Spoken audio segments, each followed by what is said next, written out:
Code படத்துலேருந்து ஸ்டில்ஸ்லாம் இன்றைக்கி release ஆச்சு. இந்த ஸ்டில்ஸ் எல்லாமே ஒன்றுமே தரமாக இருந்துச்சு.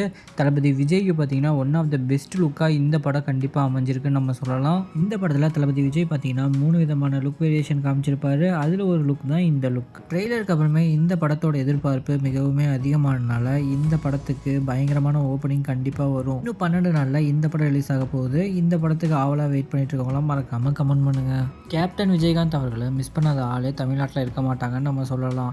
இப்போ கேப்டன் விஜயகாந்தை நீங்கள் ஸ்க்ரீனில் பார்க்கணுன்னு ஆசைப்பட்டீங்கன்னா அதை நிறைவேற்ற போகிற படம் தான் கோட். ஆமாங்க, கேப்டன் விஜயகாந்த் அவங்கள ஏஐ டெக்னாலஜி யூஸ் பண்ணி ஸ்க்ரீனில் கொண்டு வர போகிறாங்க கோட் மூவியில். கேப்டன் விஜயகாந்த் அவங்க வர சீன் படத்திலே மிக முக்கியமான சீனாக இருக்குன்னு சொல்கிறாங்க. பொறுத்திருந்து பார்ப்போம்.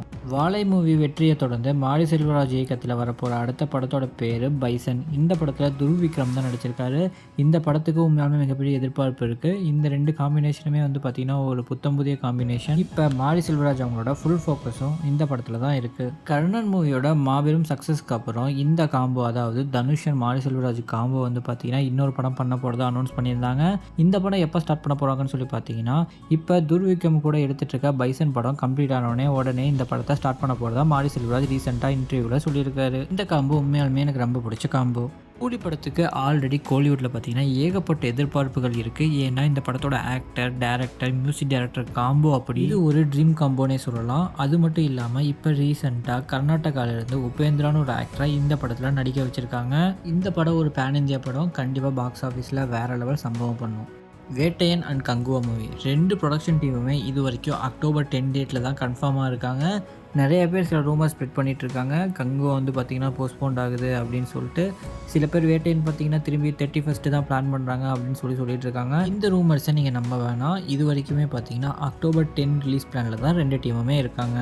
தனுஷ் டைரக்ஷனில் வரப்போகிற அடுத்த படம் நிலவுக்கு என்மேல் என்னடி கோபம். இந்த படத்தோட ஃபஸ்ட்டு சிங்கிள் பார்த்தீங்கன்னா கூடிய விரைவில் வரப்போகுது. ஜிவி பிரகாஷ் தான் இந்த படத்தோட மியூசிக் டைரக்டர். இந்த படத்தோட ஃபஸ்ட் சிங்கிள் பேர் கோல்டன் ஸ்பேரோ. தளபதி விஜய் அவங்களோட கோட் மூவியில் வர டிஏஜிங் லுக் பற்றி நிறைய நெகட்டிவ் விமர்சனங்கள் வந்துக்கிட்டே இருந்துச்சு. இதை கவனத்தில் கொண்ட படக்குழு பார்த்தீங்கன்னா அதை ரீஒர்க் பண்ணி ட்ரைலர் ரிலீஸ் பண்ணியிருந்தாங்க. இப்போ ஸ்டில்ஸாகவும் அந்த லுக் வந்திருக்கு. உண்மையாலுமே பார்க்குறதுக்கு செம சூப்பராக இருக்குது. எஸ்ஜே சூர்யா, நானி இவங்க 2 பேருமே நடிச்சிருக்க சூர்யா ஸ்டார்டடே தெலுங்கு படம் தமிழ்லேயே டப் ஆகி ரிலீஸ் ஆகுது.